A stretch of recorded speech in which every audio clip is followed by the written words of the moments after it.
Welcome to the Basic Bee podcast, a show for the wannabe SEO savvy service providers among us, for the coaches and consultants who dream of becoming known for their storytelling skills, not to mention the solopreneurs who straight up need to master all things social proof to increase sales. After a little reluctantly fully committing to this online world of business, I quickly realized I needed to get people to come to me. I needed to tell them I was here and how I could support them. I dove headfirst into social proof, which led me to SEO, which led me to storytelling. And now it gives me great joy to share what I've learned with other business owners so they skip the hard stuff and ease straight into sales. This podcast gives you expert insights, actionable takeaways, and casual convos with some of the online world's best and brightest experts and strategists. I think that's enough of an intro, so here we go.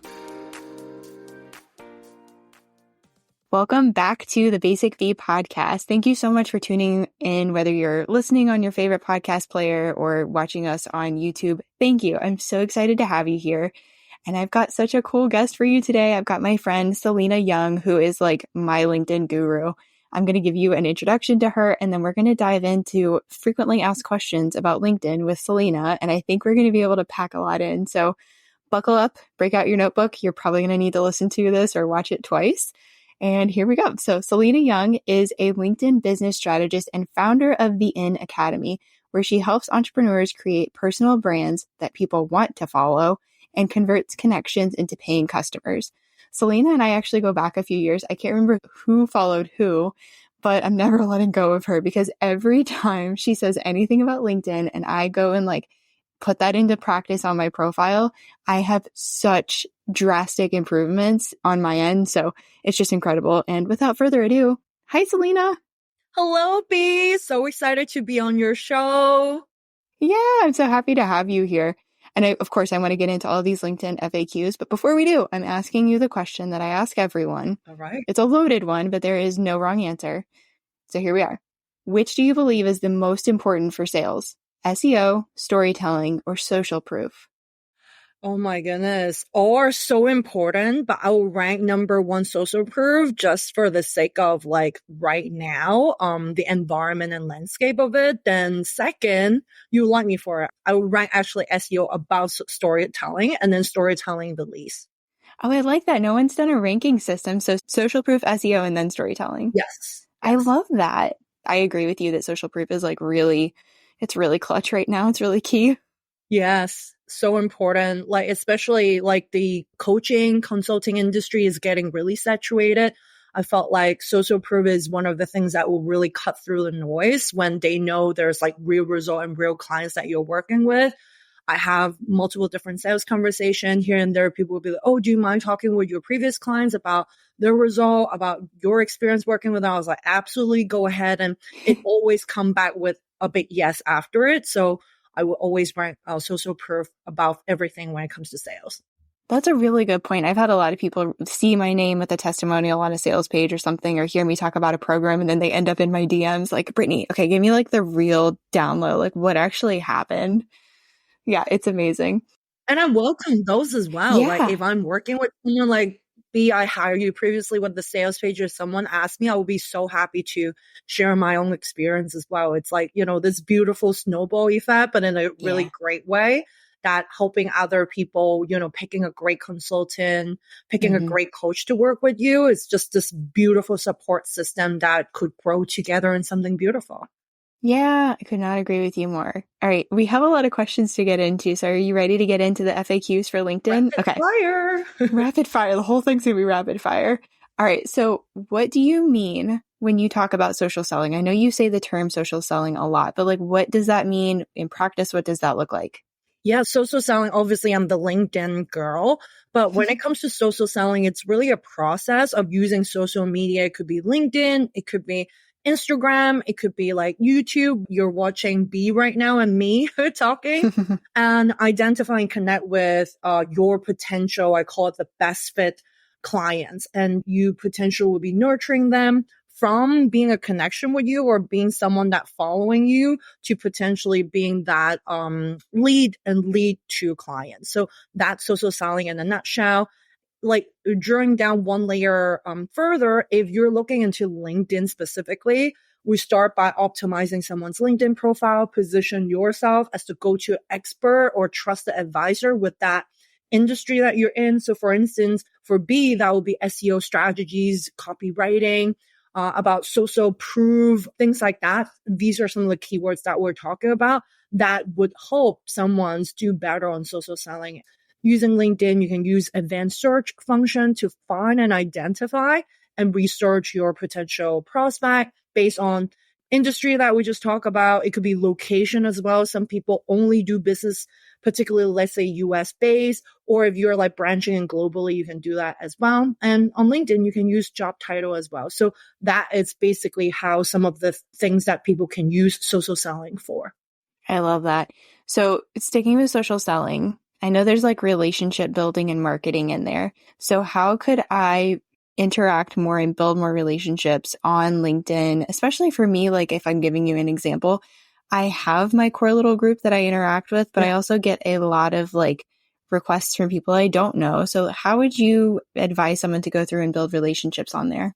I love that. I would say through three things, but the very first easy things that I know a lot of people have been talking about, it's really content. I think content is such a easy gateway for someone to like imagine like when B is helping you with SEO on website, right? And those SEO needs to build through a blog, through some sort of content. So similarly through social selling, like I mentioned, all social media, you need content to be able to drive traffic to your profile, drive traffic to your final destination. So I would always start with content, and content that not just any content, but conversion content, content that build relationship with your audience, content that educate, entertain, at the same time, nurture them to go and take action, whether it's to go to your email subscription, to subscribe to your email newsletter, or even to watch your YouTube channel, subscribe to your YouTube channel, or more nurturing one more layer to download some of the freebies, things like that. I would say the number one thing you can build relationship. Second, I know it takes up a lot of time, but it's always super freaking effective, is really DM. Like there's no better way to build a relationship to a one-on-one conversation. Come on. And I love voice notes, and I think voice note it's some of the things that just like not just cut through the noise, but instantly create that intimacy with someone. Mm-hmm. And I find like just maybe particularly for LinkedIn, Instagram as well, I like that too. When someone is DMing me, just not like a message, but it's like, what's in for you to talk to this person? I was like, oh, I saw that you are in this space and I have this amazing resource, or I have this amazing channel. I thought about you about this. And you can like put it in a text or just mix it as a voice notes. And when it's voice notes, like just instantly someone hear your voice, and there's like a layer one step deeper on that. So I would say content, DM, last but not the least, of course, collaboration like this. This is like the best way to grow your audience. And at the same time, you are, expanding your network through people that knowing you're interested. It's like this beautiful two circle are overlapping with each other. So I would say this is another really smart way to build a deeper relationship. I really like that. Especially the thing that I like the most is the voice note, because I get so many, so freaking many, not voice notes. I get so many like cold pitches on LinkedIn, and I'm starting to get them on Facebook. It's almost like the tactic that people were using on LinkedIn. Now they're dragging that over to Facebook. And at this point I'm like, no, I'm not interested. And so I either will just delete. I've blocked some people if they've sent me multiple messages where it's like, I'm not interested. Or occasionally it'll hit me on the wrong day and I get real sassy and spicy and I write something back. Not my proudest moment, but like if I want to work with you, I'm going to come find you. I'm going to, like, if I'm interested in something, I'm going to come find you. But I really love that voice note because it does take it another step deeper. And it's like, hey, this is actually me, a human over here, like wanting to connect with you, another human. So I really like that tip. Yeah. Thank you. Okay. Speaking of connections, should I be accepting each and every connection request? Like, is that kind of like the best thing to do for LinkedIn? This is actually perhaps one of the number one questions that people ask me. I would say for me personally, I always advise my clients only accept people who actively posting or engaging with others, because one of the things that LinkedIn algorithm will reward you. It's by how active your network is, right? And it's also beneficial to you too if that's someone that's like active on LinkedIn, consuming, maybe not even publishing, but consuming content. They might be engaging with your content or other people's content. It's just those small little eyeballs and traffic helps you. So I would say I only accept people actually sending me a personalized invite or are active on LinkedIn. But if that is you, you're concerned about, oh, I only have less than 500 connection on LinkedIn. Should I accept everyone? So I would ask you to ask yourself these 5 questions, and it always helps you to get a very clear mindset whether to accept them or not. Number 1, what's your goals on LinkedIn? Is it to make new friends? Is it to build a professional network, find a new job, brand building perspective, or like sales, or learn from other thought leaders? Think about this first. Second, is this person, like I mentioned, active, engaging with your network? Maybe you add them, but they're just like, this like leech, just like leeching on everything, but it's not really adding value to you. Then maybe perhaps no, right? Number 3, is this person expand your network in areas that I'm not familiar with? Maybe it's helpful. Maybe it's not. If it's not helpful, you're not giving LinkedIn signal to push your LinkedIn profile towards those target audience that you really want to connect with, right? So maybe don't do that. Number 4, will building a deep connection with this person that is sending you the invite lead you to potential opportunity? I.e., maybe they will invite you to a podcast show. I.e., maybe they would collaborate with you, maybe on a bundle sales. I.e., maybe you and them, they're like editorial or brand manager. Like for instance, me recently signed a deal with HubSpot just because I connect with this person who is a brand manager there, right? So maybe yes, right, when it comes to this. And last but not the least, I'm all about learning. Can I learn from this person? If it's a yes, yes, and yes, 5 yeses, then yes, connect with that. I love those questions. That is going to really be a helpful checklist for me to run through as I get these requests, because I get so many where the answer would be no. And I have been saying ignore. And now I feel very like validated in that response, because like something about it was just like, no, this doesn't seem like it's going to be helpful. And your questions, I'm like, oh yeah, I was actually thinking through that, but I didn't realize it.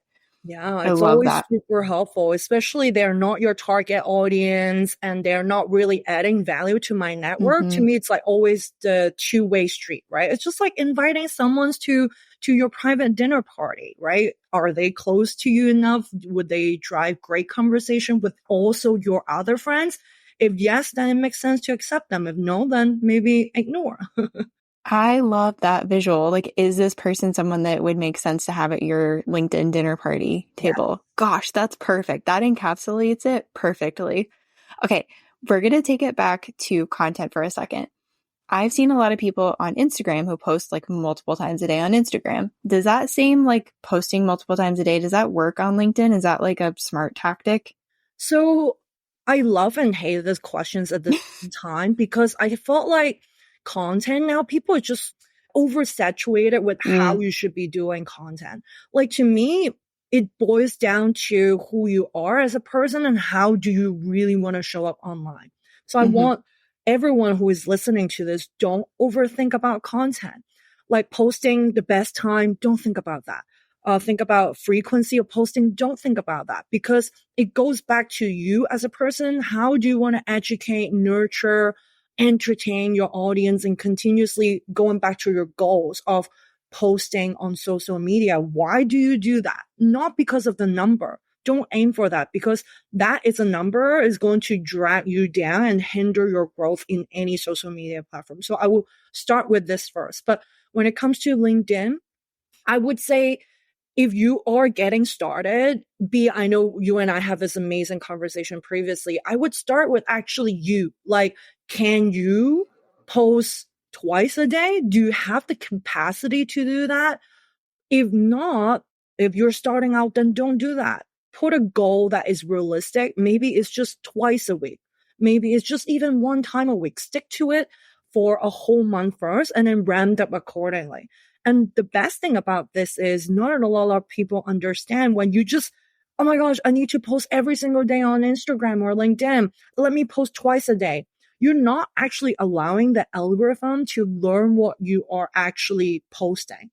And Mm-hmm. just give them such a short window. And at the same time for your audience as well. Out of nowhere, there's like, oh, this person, Salina, popping up on my newsfeed. Okay, great. But who are you? You don't warm up building the relationship that me and B just talked about just now. You're just really missing that gap of going from, hey, it's me, pitching you, educating you to something later. So I think that ramp up period, it's so important when it comes down to it. So first, think about your capacity. Think about whether you have the resources to do that. Stick with only a content frequency that you feel comfortable first, and then ramp up accordingly. But to quickly answer the questions, whether twice is good, no. So based on LinkedIn algorithm, it's actually 18 hours. Every post is the maximum impression you can get. So I would only do that when I'm doing launching, right? Like I Mm-hmm. mentioned, I really warm up my audience. There is a goal in place that is social selling using LinkedIn, then I would post it twice per day. But if this is not my goal of selling, I usually just do it like Monday, Friday, and then Saturday, Sunday, I'm just like, my whole team is off. My content manager is off. Everything is like off, enjoying their weekends. And then that would be the way to go. So go back to your resources. What's your goal of posting?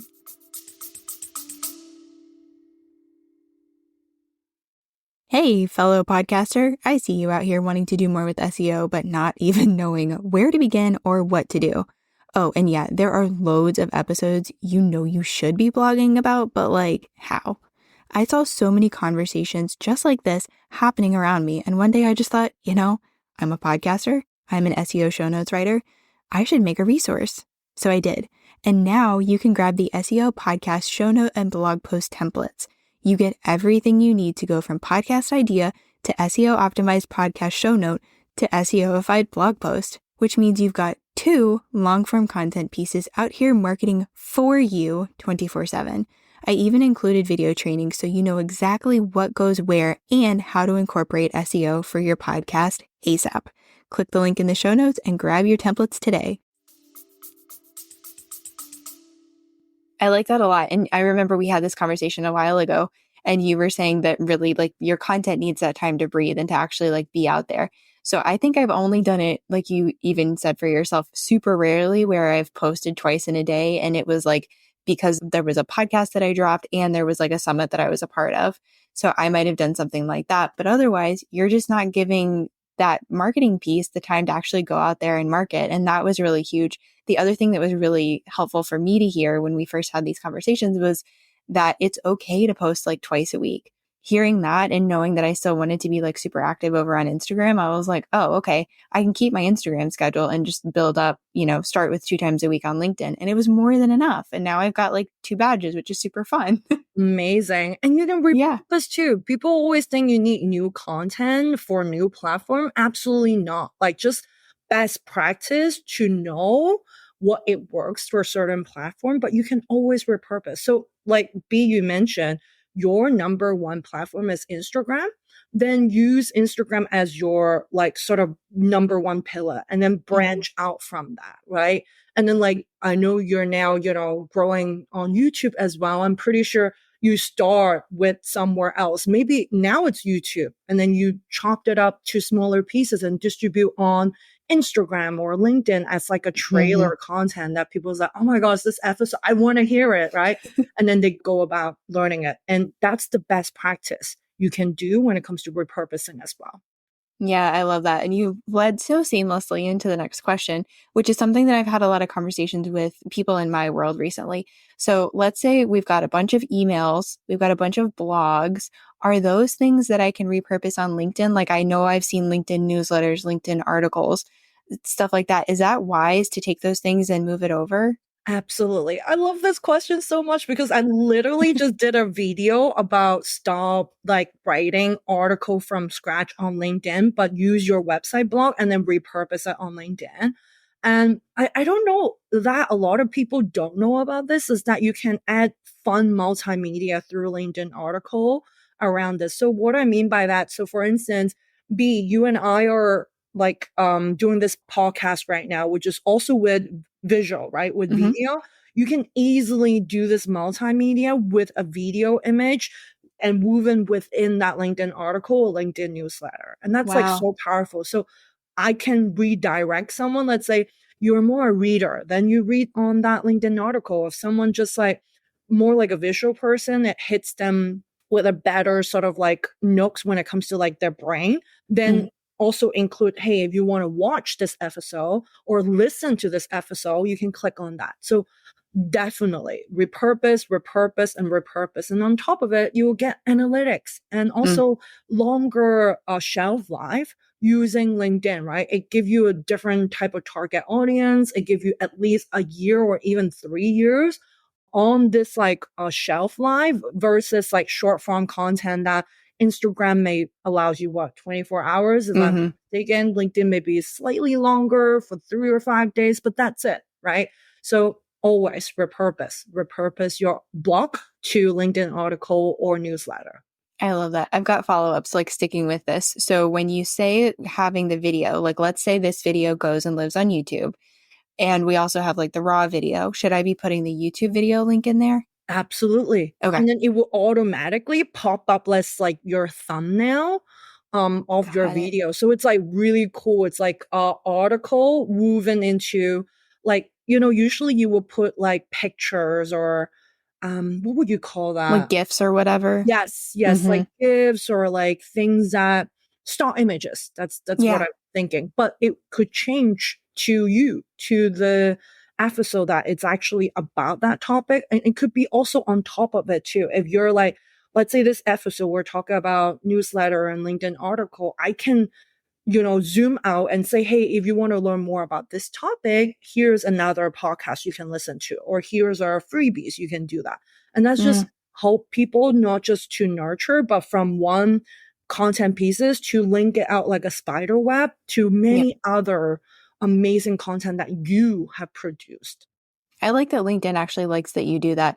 So, is there anything that we need to shift, like taking a blog over to LinkedIn? For example, what I'm thinking is like I have a product I want to sell and I've written this blog around explaining what this topic is, and then I want someone to buy this product. Should I have a call to action in the LinkedIn article? Should I change it? Should it be the same? Absolutely. No need to change. If like Okay. that article, it's like leading up to a digital product, let's say, then the CTA could always, hey, love what I'm sharing with you right here. You want to learn more? This is like $397 digital course Mhm. you can buy. Absolutely. And it Okay, shelf cool. life for 1 year. That is really cool. I didn't know that. So definitely, like anyone listening, please don't stop posting to your blog, but just know that this is another avenue where you can get in front of different people, like Salina said, a different audience, more eyeballs, and have another opportunity to actually like make money, get people in your world, show them who you are and what you're all about. I love that. Okay.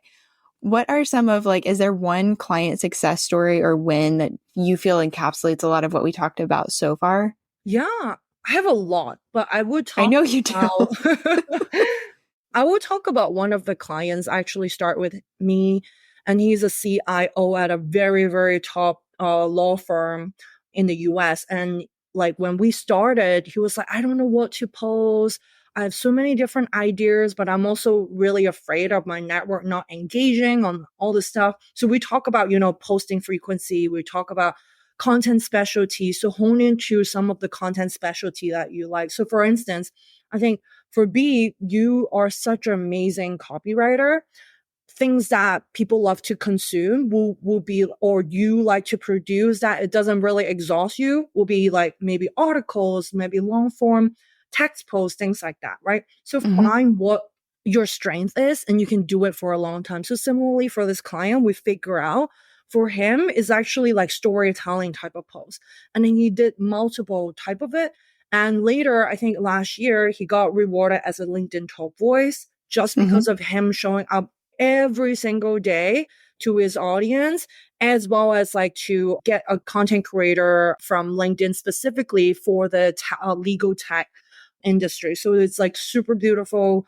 I mean, it's not like he needed the money, but it's more like the recognition. Like he was like, Yeah. oh my gosh, I never thought LinkedIn would give me this type of recognition, not just top voice, but also this creator fund. And I think it gets him 12.5K just Wow. for him showing up online. Like imagine a platform rewarding you for that. And so much more. I mean, him is a perfect example of figuring out his voice, figuring out some of the content frequency that we talk about, figuring out what friends should be invited to the private dinner party and Yeah. go from here, right? And start posting LinkedIn article, all those things would provide opportunities for you. So going back to you, what's your goal? What do you want to use LinkedIn for? Is it to get featured by top media? Is it to become the go-to expert, or is it to use LinkedIn for sales? When you have that clarity, things will come to you when you know how to use LinkedIn. Oh, for sure.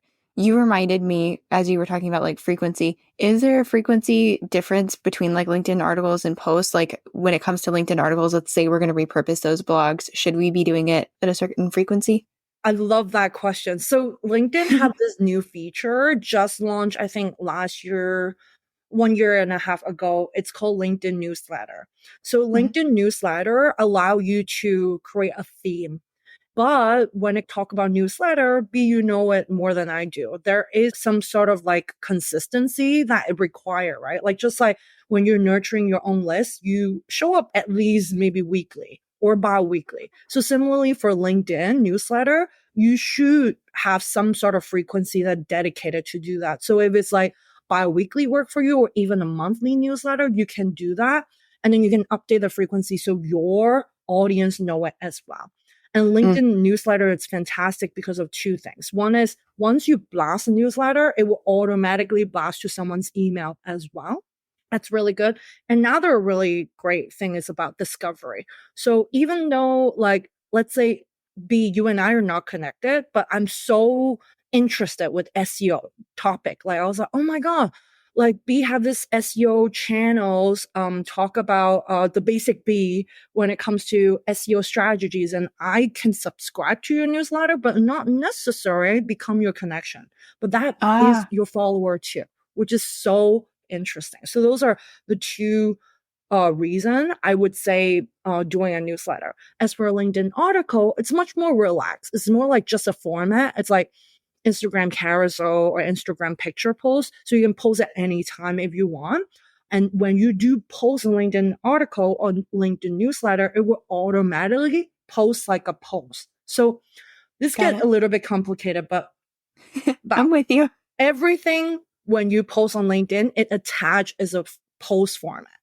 But imagine when you post a LinkedIn article or LinkedIn newsletter, you still need to post it as a post. Does that Mm, make sense? yeah, So no matter what, this is how that looks like in their formatting. But you could choose creating a newsletter or just creating an individual article. I follow. That's really helpful. So no matter what newsletter article post, it seems like the best frequency to go with is something that you're going to stay consistent with. Yes. Then that's I love that. newsletter. Yeah. I love that. Okay, I've got a few more. Are you still good? Yes. All right. You mentioned something which I didn't know. And I also should have said, like at the beginning, I'll say this somewhere in the copy, but Salina used to work at LinkedIn. So she knows what's up. Like she's very wise. She's ex LinkedIn. So you mentioned something about creator mode. It's going away?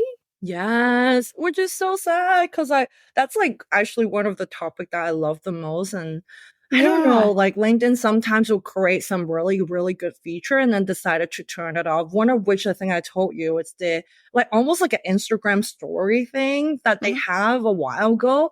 And I remember the COO from LinkedIn have been like just watching my Instagram story all the time previously, and then they decided to shut it down. But anyway, that's another topic another time. You know how passionate I am when it Yeah. comes to talk about LinkedIn. But yes, so LinkedIn Creator Mode is closing soon. I think by the end of February, they're like basically taking it down. So your Mm. profile organization will be slightly different than what you're currently looking at right now. So, and there's no more like talks about, and then there's like 5 hashtags, there's more Oh, like this, but still, hashtag strategy is important on LinkedIn. And I will yeah. always recommend people just to deploy five, five related topics. I personally just want to make it really simple because, like, to be honest, like who have time to research how many hashtags? So I would stick with Oh, 5, the same yeah. 5 that you talk about, and that could be your 5 content pillars, and that's it. Don't change, and then you can always win keywords accordingly. Even though LinkedIn changes anything, it wouldn't changes your overall strategies. Got it. I love that. Yeah, you told me about the 5 hashtags. You helped me figure out what those were. It was so easy. Go for the high search volume, right? That was one thing I remember. And have them be different categories. So I know I've got like podcast or podcasting or something like that, and then copywriting. And you can go check mine out. I'll make sure that I list them somewhere so you can see them. But that's been game changer because I can just focus on my post, get that information out there, and then copy paste the hashtags over.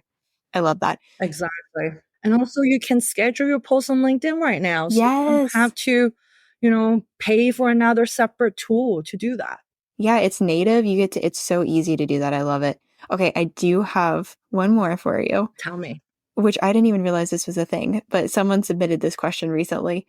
Do groups on LinkedIn work similarly to Facebook groups, and do you recommend LinkedIn groups? Oof, that's a great question. Unfortunately, as much as I love LinkedIn, LinkedIn groups are not really working. Mm, Unless there's certain already very established groups. I'm talking about maybe like search groups in a particular, let's say, job search group in tech. I think that one particularly, there's like 100,000 people there. They're really warm. There's both job seekers. There's also hiring manager that it's within the group. Then I would say those group works. So more established group works. But if you're mm. talking about now want to create a separate group that you want to create a community, unfortunately, I cannot recommend LinkedIn groups to do that. That's good to know, and it saves this person some time and me some time from going on and investigating that. This has been incredible. Like I mentioned, for anyone listening, you're probably going to need to go back and take notes again, listen to it 2, 3, 4 times. There's so much in here, and there's so much anytime Salina talks about LinkedIn.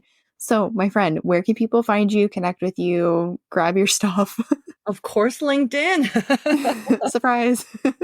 Yeah, so with me on LinkedIn. I'm also like be growing my presence on YouTube, and like I mentioned, I always like to start with a really strong platform. If you're just starting out listening to our podcast, I do, however, recommend you to start with a platform that where your audience hanging out first. Grow from there, which is exactly what I'm doing. So I've been doing this for 3 years now, growing on LinkedIn, and then now I decided to branch out on YouTube. So do that, but you can subscribe to my channel to learn more about YouTube. We have also 2 amazing freebies if you just want to get started. One is like a full cheat sheet for 2024, how you can basically optimize your LinkedIn profiles from scratch. Another one, if you're learning about social selling that me and B just talk about, how to use LinkedIn for your small business. If you're coaches, consultant, freelancer, looking into using LinkedIn to create passive income stream, or you even use LinkedIn for your main business lead generation perspective, then this is really a playbook that you're going to love. Thank you. You always over Of course. deliver. Thank you. Thank you. Thank you. Thank you for having me. I Of love being in course. your show, and I know this show is going to be packed of value. So many amazing guests. I cannot wait to also become one of the listeners, listening to all those amazing gems that you are bringing all those incredible guests to your show. Oh, thank you, friend. Oh my gosh. Thank you so much. And thank you for listening. And we'll catch you on the next one. Bye. Bye, everybody. That was really something, wasn't it? Let that really sink in and guide you toward being the answer to even more Googled questions. Thanks so much for joining me this episode.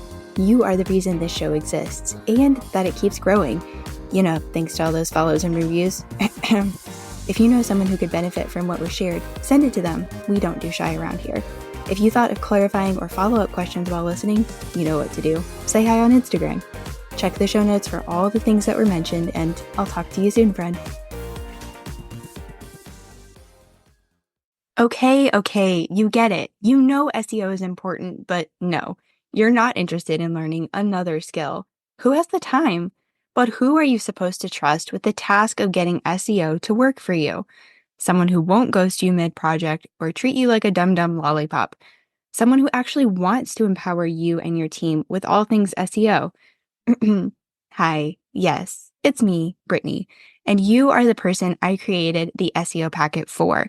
You're curious, you want to understand this thing better, but like only a little bit. You don't actually want to do the doing.